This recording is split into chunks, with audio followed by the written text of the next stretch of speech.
ಅಯೋಧ್ಯೆಯ ರಾಮ ಮಂದಿರದ ಉದ್ಘಾಟನೆ ಹಾಗೂ ಗರ್ಭಗೃಹದಲ್ಲಿರುವಂತಹ ರಾಮಲಲ್ಲಾ ವಿಗ್ರಹ ಪ್ರಾಣ ಪ್ರತಿಷ್ಠಾಪನೆಯ ಬಳಿಕ ಪ್ರಧಾನಿ ಮೋದಿಯವರು ಆ ಅಪೂರ್ವವಾದ ಕ್ಷಣಗಳ ವಿಡಿಯೋವನ್ನ ಸಾಮಾಜಿಕ ಜಾಲತಾಣ ಎಕ್ಸ್ನ ಮೂಲಕ ಹಂಚಿಕೊಂಡಿದ್ರು.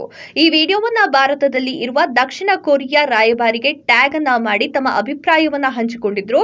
ಈ ವೇಳೆ ರಾಯಭಾರಿ ಬರೆದಿದ್ದ ಕೆಲವೊಂದು ಸಾಲುಗಳು ಭಾರೀ ಕುತೂಹಲವನ್ನ ಕೆರಳಿಸಿದೆ. ಕೊರಿಯಾ ನಡುವೆ 2000 ವರ್ಷಗಳ ನಂಟಿದೆ. ಅಂದ್ರೆ ಭಾರತಕ್ಕೆ ಹಾಗೆ ಕೊರಿಯಾ ನಡುವೆ 2000 ವರ್ಷಗಳ ನಂಟಿದೆ.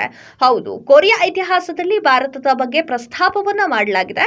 ಅದರಲ್ಲೂ ಅಯೋಧ್ಯೆಯ ಯುವರಾಣಿ ಸುರಿರತ್ನ ಅವರ ಬಗ್ಗೆ ಪ್ರಸ್ತಾಪವಿದೆ. ಕ್ರಿಸ್ತಶಕ 48ರಲ್ಲಿ ಅಯೋಧ್ಯೆಯ ಅರಸನಿಗೆ ಒಂದು ಕನಸು ಬಿದ್ದಿತ್ತಂತೆ.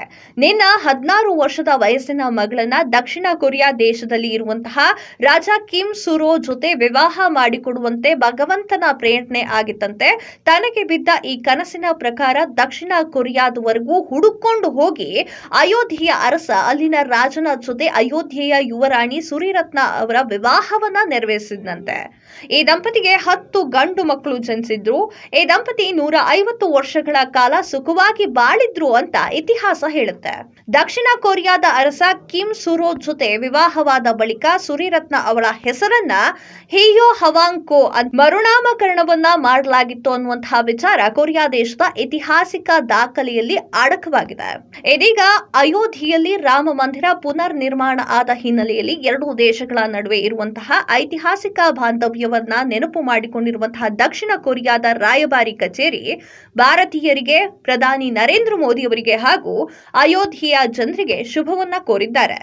ದಕ್ಷಿಣ ಕೊರಿಯಾ ಹಾಗೂ ಭಾರತ ಎರಡೂ ದೇಶಗಳ ನಡುವೆ ಕೌಟುಂಬಿಕ ಸಂಬಂಧ ಇದೆ, ಆಧ್ಯಾತ್ಮಿಕ ನಂಟು ಕೂಡ ಇದೆ. ಅಯೋಧ್ಯೆಯ ರಾಮ ಎರಡೂ ದೇಶಗಳ ನಡುವಣ ಬಾಂಧವ್ಯವನ್ನ ಇನ್ನಷ್ಟು ಗಟ್ಟಿಗೊಳಿಸಲಿ ಅಂತ ರಾಯಭಾರಿ ಕಚೇರಿ ಆದೇಶವನ್ನ ನೀಡಿದೆ.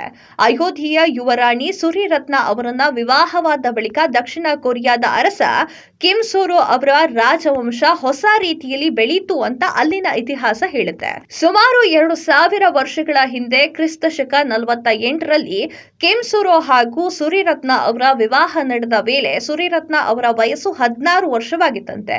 ಈ ವಿವಾಹ ಭಗವಂತನ ಇಚ್ಛೆಯಂತೆ ನಡೆದಿತ್ತು ಅಂತ ಅಲ್ಲಿನ ಪೌರಾಣಿಕ ಕಥೆಯಲ್ಲಿ ಹೇಳಲಾಗಿದೆ. ಸುಮ್ ಗುಕ್ ಯಸ ಎನ್ನುವಂತಹ ದಕ್ಷಿಣ ಕೊರಿಯಾದ ಐತಿಹಾಸಿಕ ಪುಸ್ತಕದಲ್ಲಿ ಸುರಿರತ್ನ ಅವರ ಹುಟ್ಟೂರನ್ನು ಕೂಡ ಬರೆಯಲಾಗಿದೆ ಅಂತ ಹೇಳಲಾಗ್ತಾ ಇದೆ.